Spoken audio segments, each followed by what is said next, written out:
I'm James Hahn II, And I'm Mark LaCour. and you're listening to This Week in Oil and Gas, brought to you by Mr. LaCour. Red Wing Shoes. Yes, brought to you by Red Wing Shoes. This is episode 40. We have turned the big 4-0, my friend. And now if we turn the big 4-0, we have an awesome sponsor sponsoring our show right now. So if you're in the oil field, you know Red Wing boots, right? I own a pair of Red Wing steel toes. But Red Wing is so much more than just steel toe boots. They do a lot of PPC. And James, you know what PPC stands for? I want you to tell me, is it PPC or E? I'm sorry, PPE. Yeah. Yeah, so PPE, what does it? Educate me, like usual. Personal protection equipment.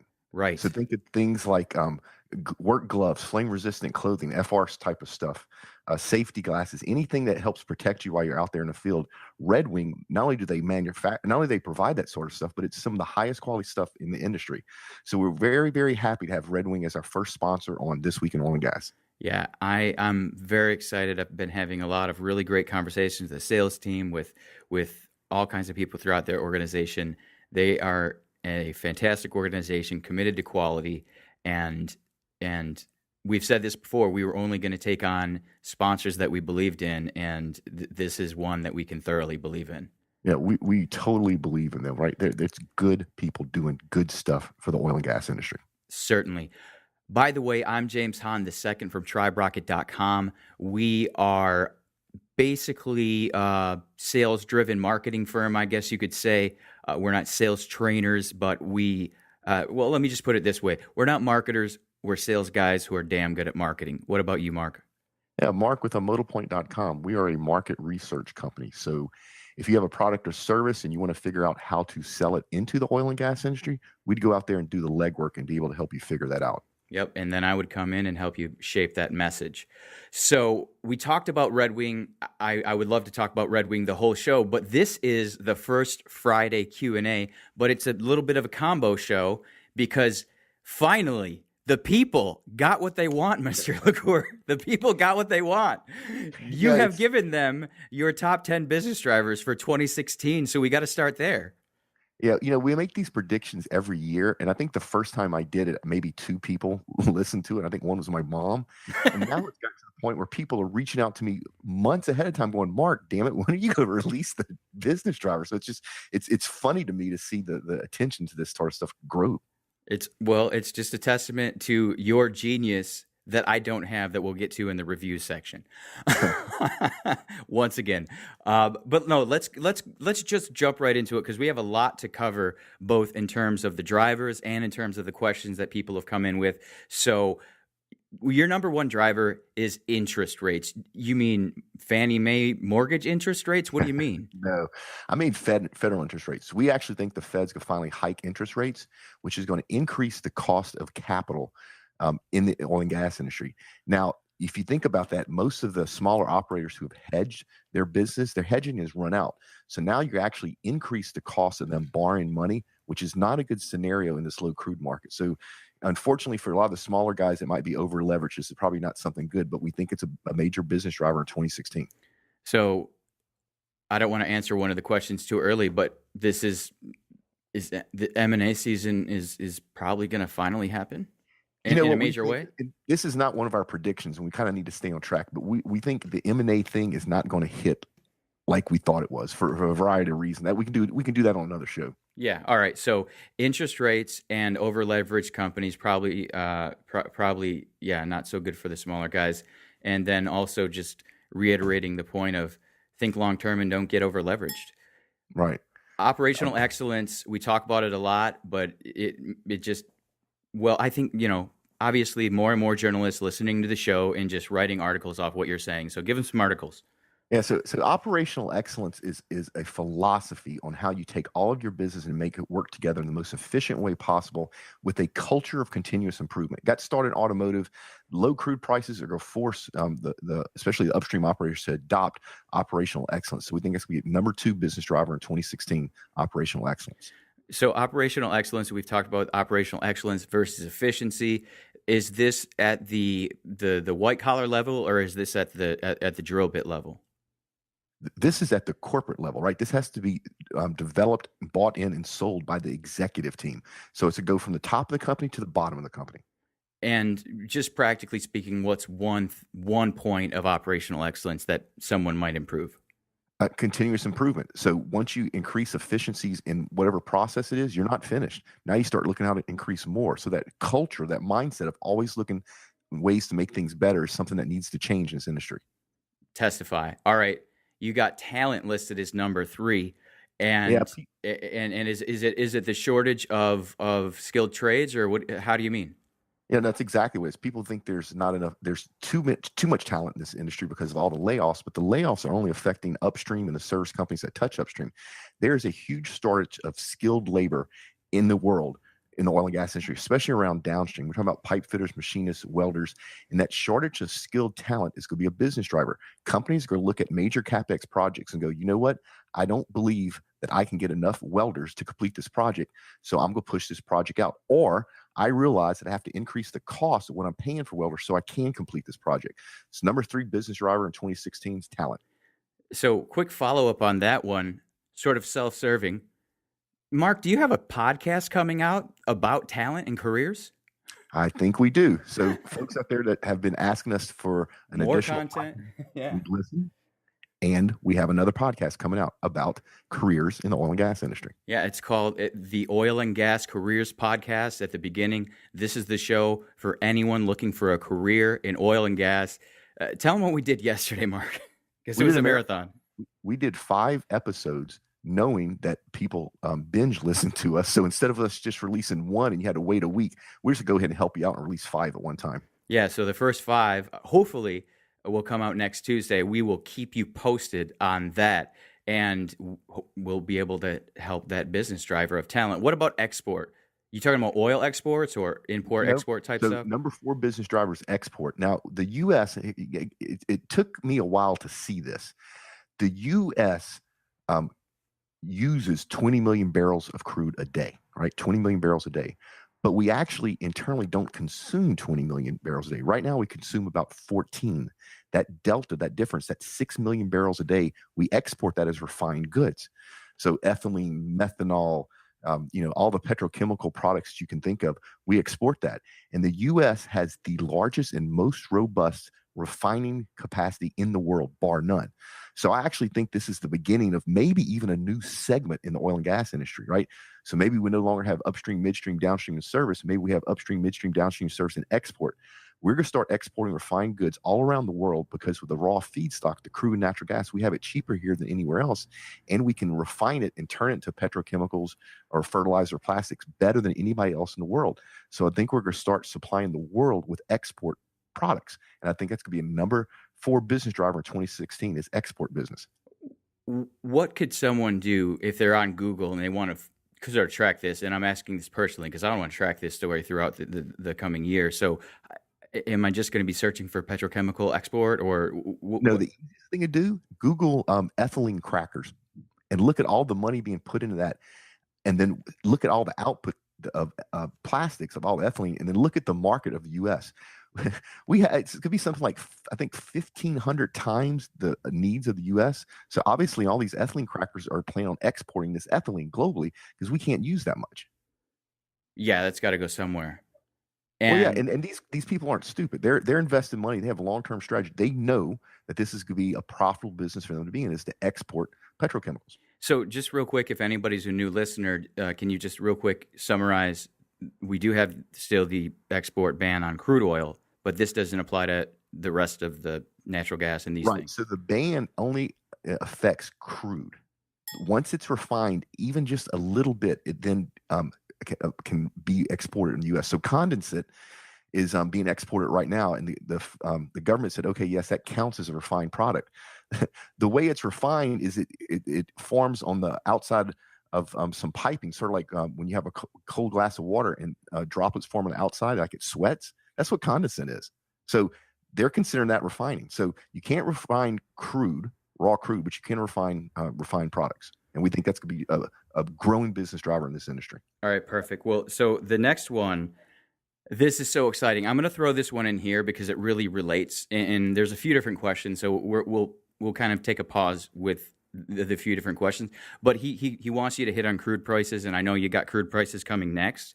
So let's go over and say hello to our friend. I'm gonna again butcher his name because that's just what I do apparently.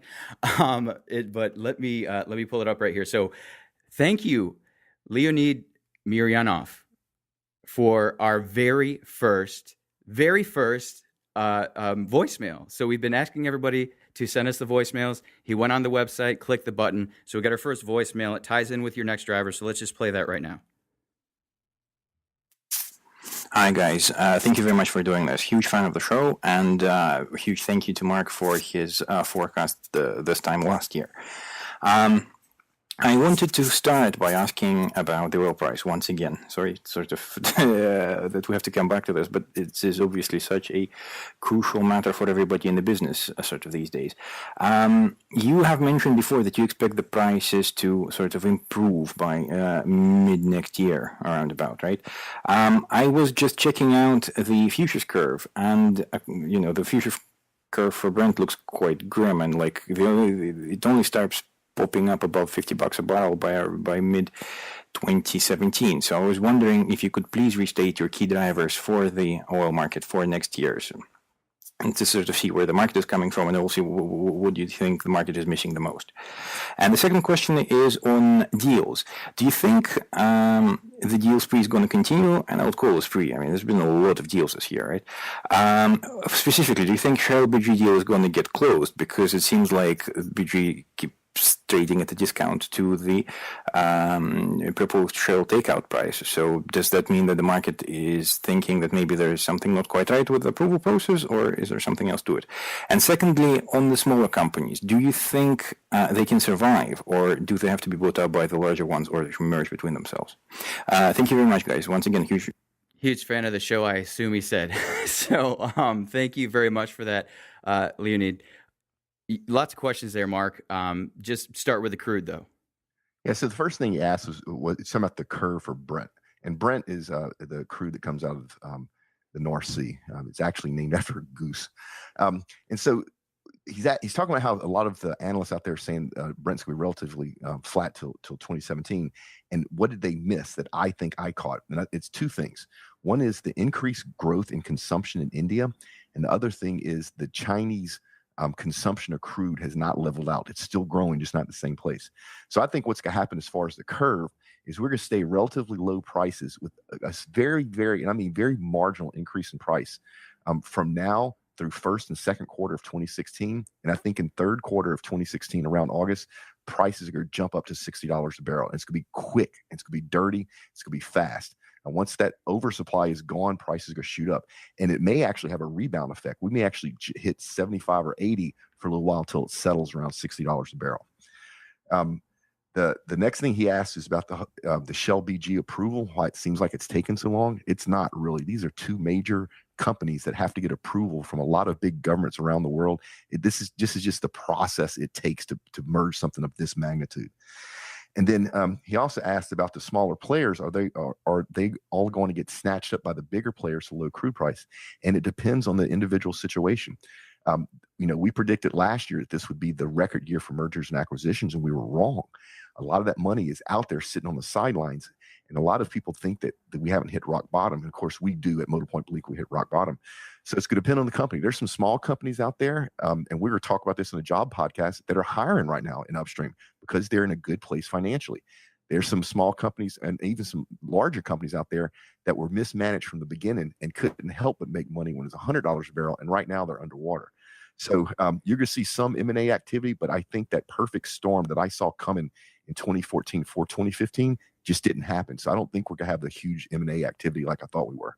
All right, so there's a lot that's going to be going into all of that. It's going to be a case-by-case basis.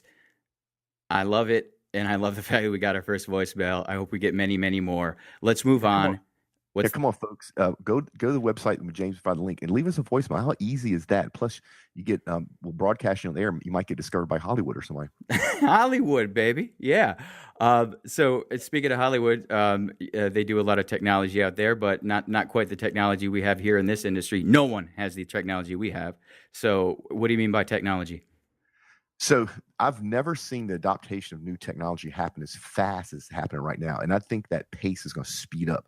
This low crude price is going to force efficiencies, and technology is one of the ways that you can improve efficiencies throughout the organization, right? So the analytics of big data, things like the digital oil field, the data driven drilling instead of just a spray and play method, right? So all of that's could come together. Data could be one of the bigger business drivers in oil and gas in 2016. So you think it's going to be an environment where even in low crude prices, SaaS companies, and I'm not going to mention any by name, but there's a bunch of analytics companies, a bunch of big data type companies springing up. Not just the IHSs and drilling infos of the world. I said I wouldn't name them, but those are kind of the two big that you think of right away. But there's a ton of other people out there like that. So do you think that technology of that kind can actually grow? Well, when you say drilling info, that's an upstream play data repository that they sell access to. Big data is actually large amounts of data throughout the enterprise that people have trouble utilizing to make business decisions. Oh, so you're talking about more at the corporate level adoption. I'm talking about the definition of big data, which is literally, think of somebody like Chevron. Think of every Word document on every computer of every employee that works at Chevron. Think about what's in those Word documents, right? It might be a way to drill a well. It might be the best way to hire somebody. But nobody in Chevron can see all that data. Got it. Data is the ability to go out and look at all those Word documents, analyze it, figure out what's going on, and say, okay, this information goes in upstream, this information goes in HR. Nobody's doing that right now. The constraint is analytics. The oil and gas industry has always been a big data industry. We've always had large sets of data, but we can't analyze it. So companies like TIPCO Software, they're one of the people leading that. As far as whether SaaS is just a way to deliver technology.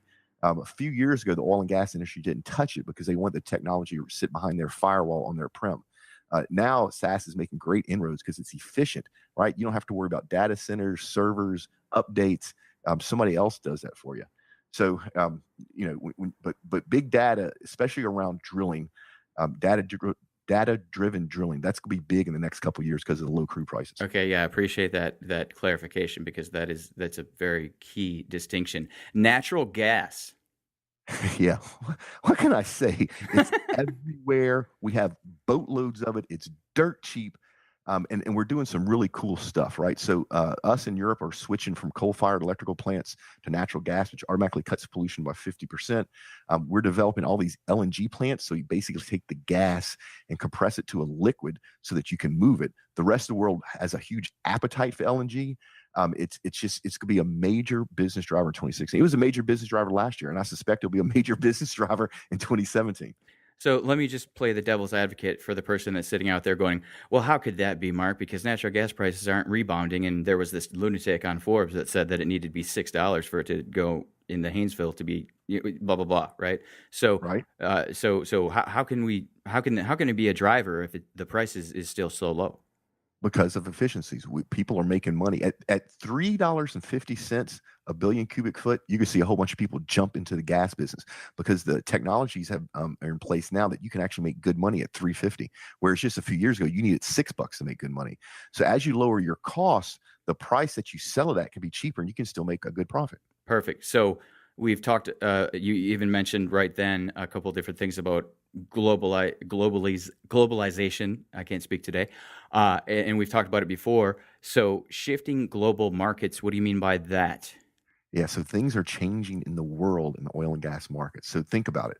You're starting to have the Middle East sell oil and gas to Europe. That has never happened. That's always been Russia's market. Well, Russia's losing that market share. So now Russia's having to sell crude natural gas to Asia Pacific. Once again, that's never happened before, right? China is buying crude like crazy. Just like the U.S., China has a strategic reserve, and they're filling that strategic reserve. But interesting to me, for the first time ever, they're building refineries left and right.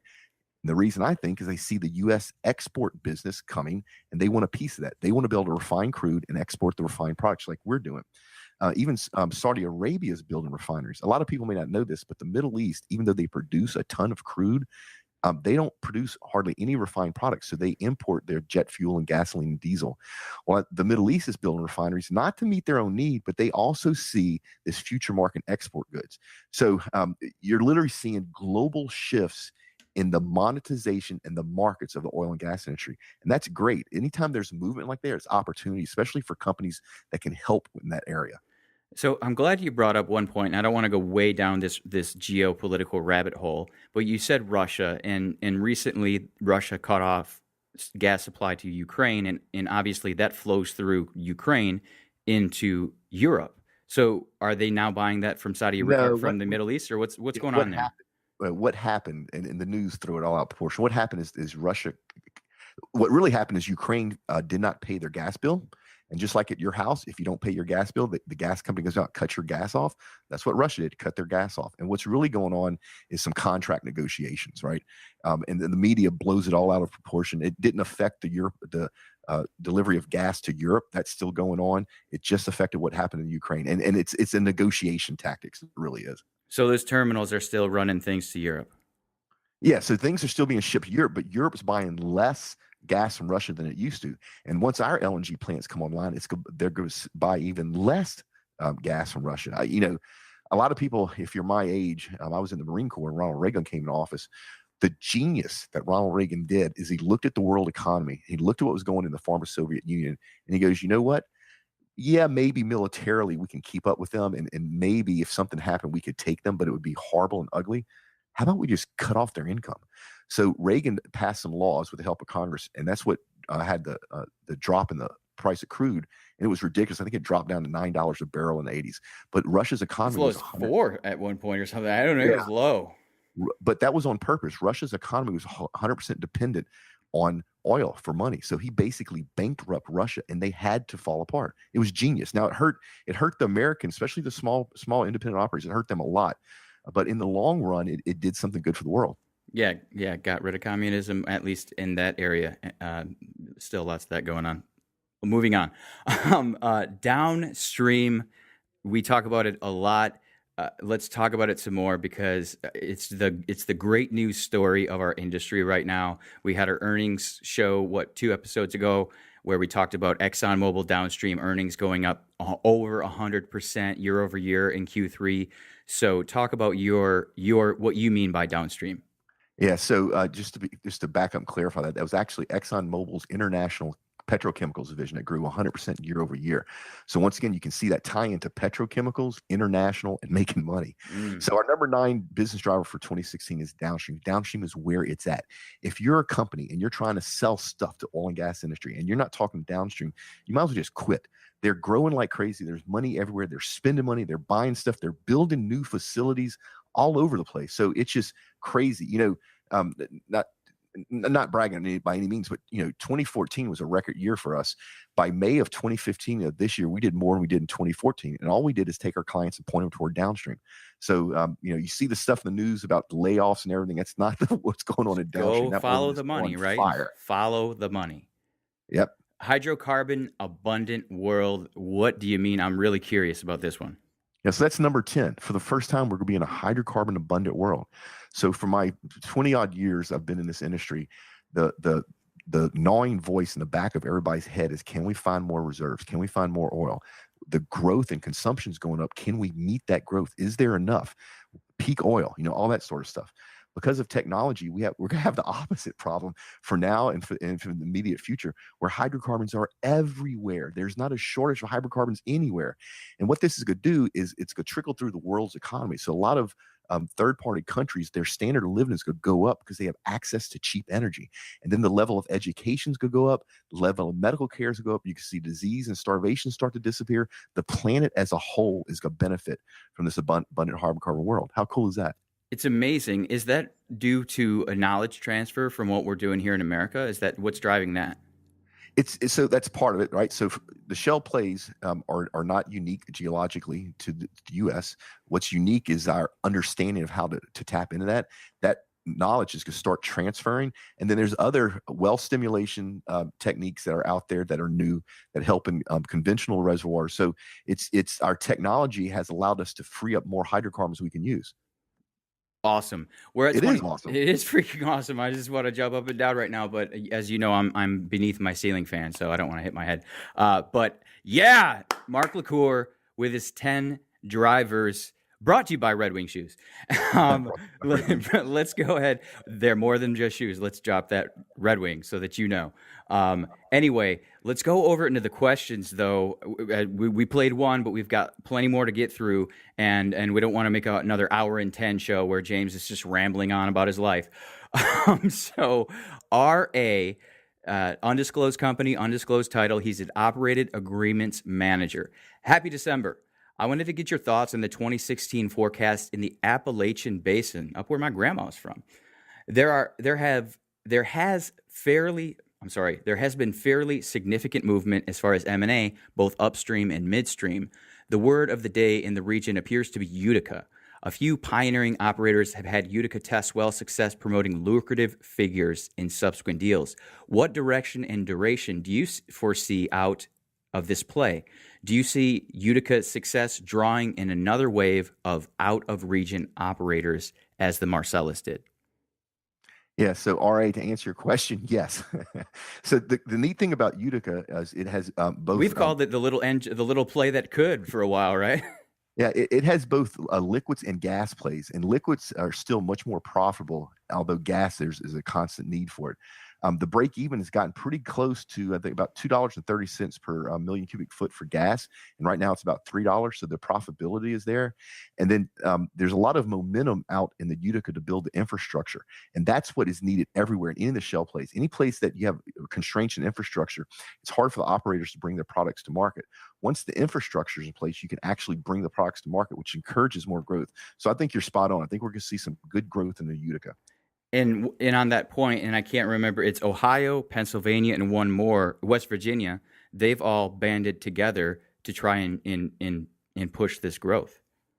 Yeah, and it needed to have happened, right? So if you're smart about this sort of thing, if you're a governor of a state and you realize there's a lot of profits to be made, which could drive prosperity and job growth, you want to help that for the benefits of the constituents in your state.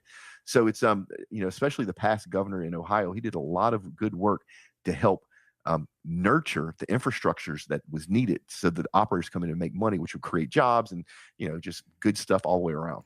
Yeah. So all right, Utica, good stuff. All right, moving on. Another name I'm gonna totally butcher, I'm sure. Saspa Weiner, one of those two words. Institute of World Economics of the Center for Economic and Regional Studies of the Hungarian Academy of Sciences. We are getting pretty prestigious. So he's a senior research fellow. Dear Mr. LaCour, my name is Saspa Weiner, Senior Research Fellow at the Institute of World Economics of the Center for Economic and Regional Studies of the Hungarian Academy of Sciences. I watched one of your videos on YouTube, and it's for anybody that doesn't know, I'll link it again just to embarrass Mark. It's the oil and gas overview. And I would like to ask for your help with clarification about the midstream segment. I'm wondering whether oil product terminals and oil product pipelines belong to the midstream in addition to crude oil transmission pipelines and crude oil terminals. I would also include them to this segment. However, you have not mentioned the terminaling and storage as part of the midstream segment. Thank you for your help. Best wishes, Saspa Weiner. You know what I love about this, James? So they actually reached out and asked us. Saba, I'm sorry. They actually reached out and asked us instead of the usual research people who just listen to our stuff and then write their paper on what we say.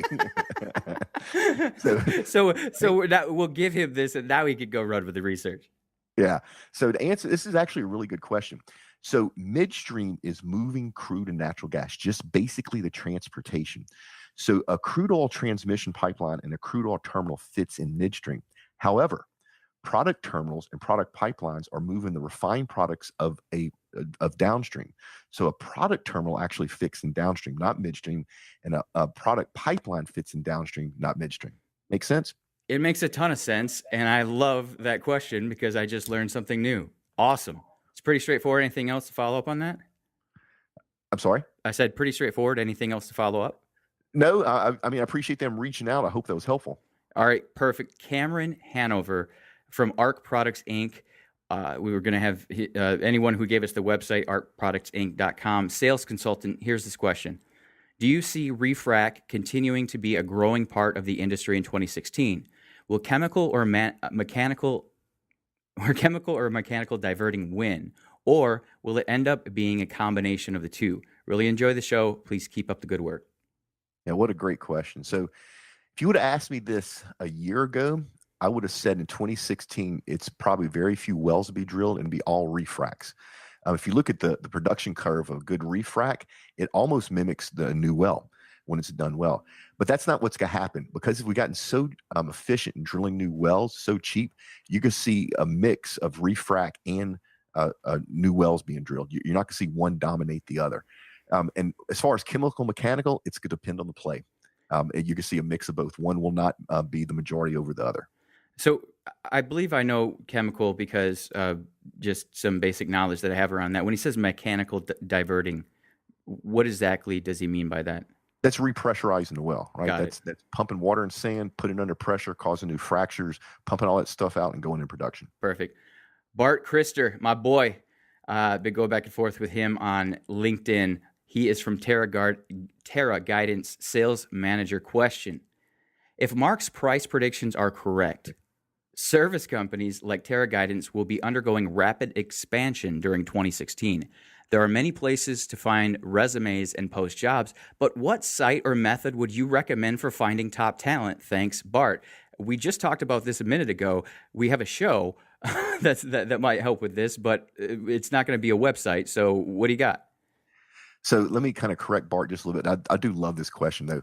I didn't predict that in 2016 oil will go back to $100 a barrel. So I wouldn't say you can have rapid expansion. I think you will have growth, especially the very end of 2016, first quarter 2017. As far as finding talent, it's so funny how people have adopted things like social media, and yet the moment they want to hire somebody, they go back to 1997 and look at Monster. The way to have talent is to have it geared up and have a connection with people before you need to hire them, so you have a pool of talent. So you could easily, and I mean, James probably could help you all this, Bart. You could easily have some really high quality content, like, what's the top 10 things you need to know if you want a job in oil and gas, and put that out there and have people give you their email address and their contact information and stay in touch with them. You can automate a lot of that where you're giving them good information and you can figure out what their backgrounds is. They'll tell you, right? Because you're giving them good content. Then when you have a need for talent, you have a pool of it right there. Trying to go out in one place like LinkedIn or Monster or what's not just doesn't work in 2015 as well as it used to. I love that answer. From the employer side, absolutely. Content, it can be a phenomenal way to attract talent. Not only, I think a lot of people think, if they think content in this industry, they naturally think leads and sales, which is the number one thing I think of, but it's also a great way to attract talent. But then on the flip side of that, I think every person should have their own website, even if it doesn't have to be triberocket.com or motopoint.com, but some place where they're sharing their thoughts that isn't LinkedIn, that Google can find, because just the same way that employers can attract employees can attract employers through Google searches. So yeah, good point. It's something to think about. All right. Patrick Pister from Seadrill had a really awesome conversation with Patrick the other day, learned what goodwill means. Mark, Patrick is very active on social media. Him and I don't think I've met him in person, but we're either on Twitter or LinkedIn or whatever, always going back and forth. So good job, Patrick, adopting new technologies. Yeah. And using them effectively. Definitely using them effectively. So he's an operations engineer. Here's his question. With everything in the upstream oil and gas sector cutting costs, where do you see companies, for example, operators and drilling contractors, increasing their spending on third-party services? If you're selling to the big guys, where are the growth opportunities in 2016? Great question, Patrick. It's the answer really comes down to a couple things. Technology, right? So there's a growth in sensors behind the wellhead. There's a growth in analyzing big data to do data drilling. There's a growth in stuff called fog computing. high performance computing for the upstream. So even though all that costs money and they're going to spend money, what it does is it literally drives operational efficiencies. In this low crude price environment, everybody has to improve their operational efficiency. So you can see a lot of the big upstream guys making technology investments in 2016, even though their profits have shrunk.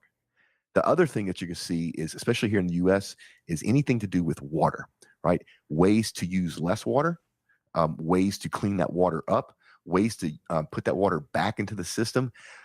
That's being driven two things. One is there's a lot of municipalities around the country who, if the water's not used properly, will start having an anti-fracking sediment. And we know that, the industry knows that. So if we get ahead of that curve and we can be a good manager of water, then we don't have that problem. The second thing, quite honestly, is our impact in the environment, oil and gas, is important to everybody in here. We don't want to waste water. We don't want to cause pollution. So there's another place where you'll see money being spent. And when you think about stuff like that, things that money's going to be spent on things you may not think of. Things like pipelines, right? It's so much safer and cheaper for you to move salt water or frac fluids or whatever in a pipeline other than do it in a truck. So a lot of these fields out, you can see operators pull together and spend money on putting pipeline infrastructure in to move that water around because it's just more cost effective. Yeah, I heard a saying a long time ago that stuck with me. If you want to be successful in life, you find a hole in the market and fill it. And even in upstream, there are definitely holes. Yeah, by far. Huge, huge. All right. I was a little nervous about this first question. You set me straight, or this last question, I should say, because it's about NAPE, which everyone knows I love NAPE, the North American Prospects Expo. It's coming up in Denver, 9th through the 10th of December. And so Jeff from Channel Energy LLC, he's the VP of Finance, and obviously trying to decide what to do with his budget. Are you going to NAPE Denver this year? Do you think it will be a worthwhile use of time? Will deals get done, or will it be a place to complain about oil prices and drink beer? Love this. Love this question. So I'm guessing, Jeff, because you're the VP of Finance, that you're looking to see whether you approve some travel budget for this. It depends. It depends on your people. So if your people do the work required up front, look at who's attending NAPE, see who they want to get in touch with, reach out to them, and then use NAPE to cement that relationship and talk about business, then by all means, it's worth it. NAPE is where deals are done. If your guys don't want to do the work ahead of time and think they're going to walk into NAPE and just wander around with a beer in a hand and stumble across a deal, that's not going to be worth your money. So like almost everything else in life, even conferences, if you put the work in, it can be very fruitful. If you don't want to put the work in, it won't pay off. Yeah, you just got to do your research ahead of time, and your network is your net worth. Go in there and have a plan, execute it, and you'll do great. So those are our questions. I hope they were helpful. We're at 38, so we're right on time. I'm going to throw in an onion of the week, which is Realtor was not expecting such hard-hitting questions about water pressure. Mark's not going to find that hilarious. I do, because that's the number one question I'm going to be asking my realtor as soon as I move out of this place I'm in right now. So moving on, though, to events. We talked about just now NAPE Denver happening from, let's say, the 9th to the 10th. So what is that, next Tuesday and Wednesday? And there's probably some pre-NAPE stuff going on up there in Denver if you're looking for a reason to go up to the Mile High State. That doesn't involve recreational things that happen there. Head on up there. And we've got another one up here, the Digital Oil Field USA Summit. And I want you to talk about this, Mark, because you said that this is something that's going to be a major thing moving forward. Yeah, so the rest of the world calls it IoT, Internet of Things. The oil and gas industry, of course, wants to name it whatever, its own name, so it's digital oil field. Digital oil field is at its infancy, right? We're just now got to the place where we have the communications, think Wi-Fi, the sensors, and the desire to actually wire up wells, right? So we can see what's happening in real time. And I don't just mean on land, but I mean underwater. Shell's done a lot of work in this in the North Sea, and it's paid off immensely for them. So this is it's not going to be a large conference by any means, but I think this is the beginning of what will be a huge conference in 5 years, because the digital oil field is here and it's coming, and the driver is this low crude price. So if you want to get in early and understand something that can impact your business, you need to go to this. So that's happening in Houston at the Wyndham Houston West Energy Corridor, also December 7th through the 9th. let's go ahead and I'll read our review. We have one review this week, Mark. Okay. Would you guess what it is? It's a glowing review on our podcast, and they tell us do a great job. It's another person that hates me and loves you. It's a real short one. Dub 21. Maybe he's 21 because he has such a negative life philosophy. Maybe he needs to work on that. Anyway, so Dub 21 says 4 stars. So this, I always love when they hate me and give 4 stars anyway. 4 stars. Your life wasn't that bad. ... And then the actual review says less James, more Mark. Thanks for that, Dub 21. But we do love the review. I love all reviews, and I love haters. I hug them. Let's hug it out. If I ever see you, Dub 21, let's hug it out. And then also LinkedIn. The LinkedIn. Before I throw this to you, Mark, they've totally redone the groups. It's freaking awesome. You can put pictures in there now, and they've got a new groups. If you don't know about this, people, they sort of rolled it out quietly. There's a new groups app in the App Store. You just go download it to your phone. And you and I, Mark, were complaining a little bit a couple weeks ago offline just about LinkedIn and they're not investing in the best things that they're at. And they turned around and changed a bunch of stuff. So they changed a bunch of stuff, like just the regular app change. I opened my phone, I was like, whoa, what is this? But it's cool and it's useful. So folks, if you listen to podcasts, we have a sister to the podcast is our LinkedIn group.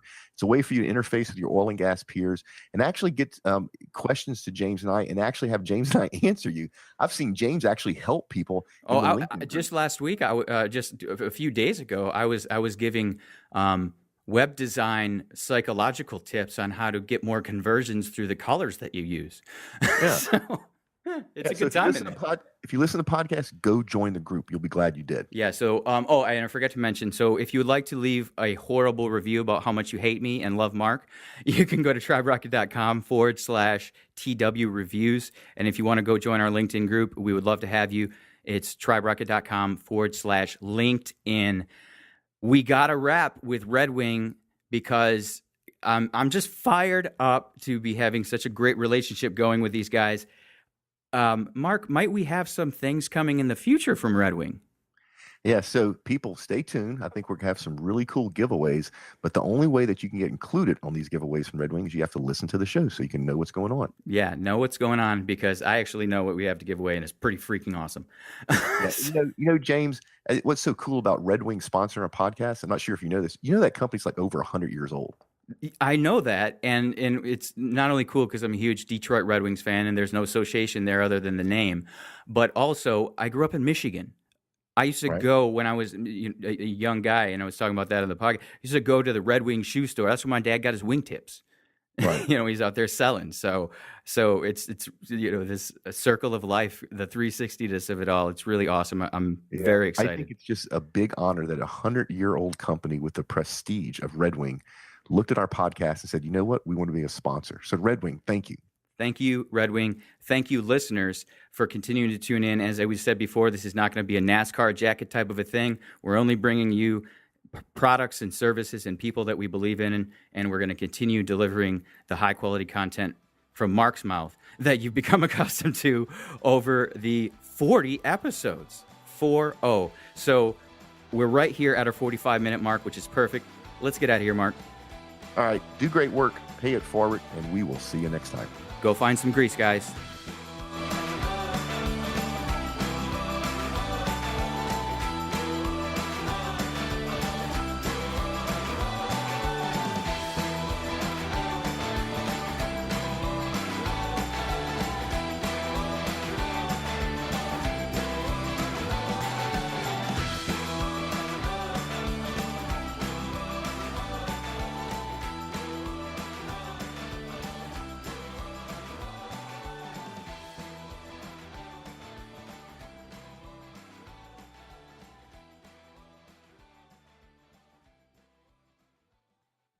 When I walk in the room, man, this beat should be playing.